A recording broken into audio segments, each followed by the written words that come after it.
ഇന്ന് വൈകുന്നേരം ഞാൻ കുറച്ച് ചട്ടികളുമായിട്ട് ദേ ഇതുപോലെ പുറത്തേക്ക് ഇരിക്കുകയാണ് കേട്ടോ. ഇതിലൊക്കെ നമ്മുടെ പ്ലാന്റ്സ് നിന്ന പോട്ടാണ്. അതിലുണ്ടായിരുന്ന പ്ലാന്റ്സൊക്കെ പട്ടുപോയി. അപ്പോൾ ചായയോടൊപ്പം തന്നെ നമ്മളെ പ്ലാന്റ്സിൻ്റെ റിപ്പോർട്ടും കാര്യങ്ങളൊക്കെ ഓരോ സൈഡിലായിട്ട് അങ്ങനെ നടന്നുകൊണ്ടിരിക്കുകയാണ്. ഈ 2 പ്ലാന്റ്സ് നമുക്ക് റിപ്പോർട്ട് ചെയ്യേണ്ടത് അത്യാവശ്യമായിട്ടിരിക്കുകയാണ്. അപ്പോൾ ഞാൻ അതിന് വേണ്ടിയിട്ടാണ് ഈ പോട്ടിൻ്റെ 2 പോട്ട് എടുത്തിരിക്കുന്നത് കേട്ടോ. ഇതിൽ 2 പോട്ട്. പിന്നെ എൻ്റെ വിങ്കയുടെ പോട്ട് മിക്സ് ചോദിച്ചിട്ടുണ്ടായിരുന്നു. വിങ്കയുടെ പോട്ട് മിക്സ് ഇതുപോലെ ലൂസ് പോട്ട് മിക്സാണ് ഞാൻ എടുക്കുന്നത്. മണ്ണും മണലും മിക്സ് ചെയ്തിട്ടുള്ള പോട്ട് മിക്സാണ്. ഇടയ്ക്കുണ്ടെങ്കിൽ കുറച്ച് പെർലൈറ്റ് ഇട്ട് കൊടുക്കാറുണ്ട്.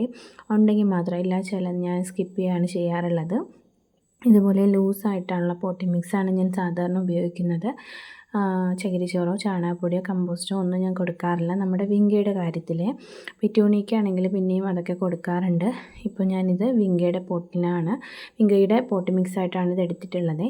ഇതിനകത്തായിരുന്നു എൻ്റെ ഏതൊക്കെയാണ് നമ്മുടെ യെല്ലോയും വയലറ്റ് കളർ മില്യൺ മിൽസ് നിന്നിരുന്നത്. അപ്പോൾ അത് രണ്ടും പട്ടുപോയി. അപ്പോൾ അതിൻ്റെ പോട്ടിലും അതേ സെയിം പോട്ടി മിക്സ് തന്നെയാണ് ഞാൻ ഈ 2 വിങ്കയും റിപ്പോർട്ട് ചെയ്ത് വെച്ചിരിക്കുന്നത്. അതെങ്ങനെ പട്ടുപോയി എന്നറിയില്ല കേട്ടോ. നിന്നങ്ങ് പട്ടുപോയി. അപ്പോൾ ഞാൻ അതിനെ എല്ലാത്തിനെയും എടുത്ത് കളഞ്ഞിട്ട് പകരം ഈ 2 പ്ലാന്റ് വെച്ചിട്ടുണ്ട്.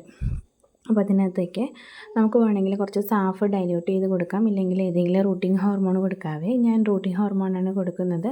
റൂട്ടിംഗ് ഹോർമോൺ കൊടുക്കുമ്പോഴത്തേക്കും ശ്രദ്ധിക്കാനുള്ള കാര്യം എന്ന് പറഞ്ഞാൽ അത് നിങ്ങളുടെ റിസ്കിലായിരിക്കണം റൂട്ടിംഗ് ഹോർമോൺ കൊടുക്കാനായിട്ട്. ഒരിക്കലും ഇങ്ങനൊരു കാര്യം ചെയ്യരുത്. ഇപ്പോൾ ഞാനിത് ചെയ്യുന്ന വെച്ചിട്ട് ചെയ്യരുത്, പ്ലാന്റ് പോകാൻ ചാൻസ് ഉണ്ട്. ഈ ഒരു പ്ലാന്റിൻ്റെ പേരറിയെങ്കിൽ ഒന്ന് പറഞ്ഞു തരണേ. ഇത് പിങ്ക് ക്രീക്രി റോസ് ആണോ എന്ന് എനിക്കൊരു ഡൗട്ടുണ്ട്, അതൊട്ടാണ് ചോദിക്കുന്നത്. അറിയാമെങ്കിൽ ഈ റോസിൻ്റെ ഐഡിയ ഒന്ന് കമൻറ്റ് ചെയ്ത് തരണേ. നന്നായിട്ട് ബുഷായിട്ട് തന്നെ പ്ലാന്റ് നിൽക്കുന്നുണ്ട്. ഞാൻ ഇനിയൊരു റോസയുടെ വീഡിയോ ചെയ്താലോ എന്ന് ആലോചിക്കുകയാണ്. റോസയുടെ സെയിൽ വീഡിയോ ആണ് കേട്ടോ.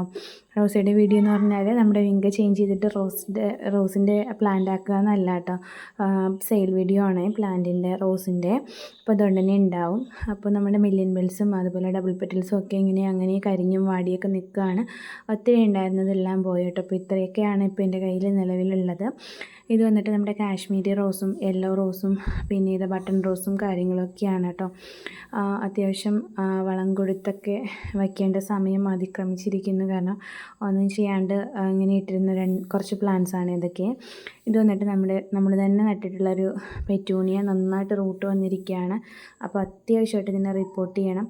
അപ്പോൾ ഞാൻ ആ പോട്ടിലിരുന്ന മണ്ണെല്ലാം ഇതുപോലെ തട്ടി ബാലൻസ് എടുത്തിട്ട് ഇതിൽ നിന്ന് തന്നെയാണ് കേട്ടോ ഞാൻ ഏത് പ്ലാന്റ്സ് നടാനായാലും എടുക്കുന്നത്. ഞാനൊന്നും അങ്ങനെ പ്ലാന്റ്സിൻ്റെ ഹാങ്ങിങ് പോട്ടിനകത്ത് വേറൊന്നും ചേർക്കാറില്ല. വെള്ളം വാർന്നു പോകുന്ന തരത്തിലുള്ള പോട്ടി മിക്സ് എടുത്തിട്ടാണ് ഞാൻ നമ്മുടെ ഹാങ്ങിങ് പ്ലാന്റ്സ് എല്ലാം നടുന്നത് കേട്ടോ. അത് കഴിവതും ഞാൻ അങ്ങനത്തെ മണ്ണ് തന്നെയാണ് എടുക്കാൻ ശ്രമിക്കാറുള്ളത്. ഇത് നന്നായിട്ട് റൂട്ട് ഇതുപോലെ ചുറ്റി പിടിച്ച് വന്നിട്ടുണ്ട് കേട്ടോ ഈ പെറ്റൂണിയയ്ക്ക്. ഇത് ഞാൻ കഴിഞ്ഞ ദിവസം ടെറസിൽ പോയപ്പോൾ കണ്ട കാഴ്ചയാണ്. അവിടെ ഒരു മഞ്ഞും മഴയും വെയിലും എല്ലാം കൊണ്ടൊരു വിങ്ക പ്ലാന്റ് ഇതുപോലെ അങ്ങ് നിൽക്കുന്നുണ്ട്. ഈ ഒരു പ്ലാന്റിൻ്റെ ഐഡിയ അറിയാമെങ്കിൽ ഒന്ന് കമൻറ്റ് ചെയ്ത് തരണം കേട്ടോ. ഞാൻ ഇടയ്ക്കൊരു ഫോട്ടോ ഇട്ടിട്ടുണ്ടായിരുന്നല്ലോ ആ ഒരു പ്ലാന്റിൻ്റെ. അപ്പോൾ അതെനിക്ക് നല്ല ഇഷ്ടപ്പെട്ട പ്ലാന്റാണ്. അതുകൊണ്ടാണ് ഞാൻ വീഡിയോയിൽ നിങ്ങൾക്ക് കൂടി ഇത് കാണാൻ ഷെയർ ചെയ്തത്.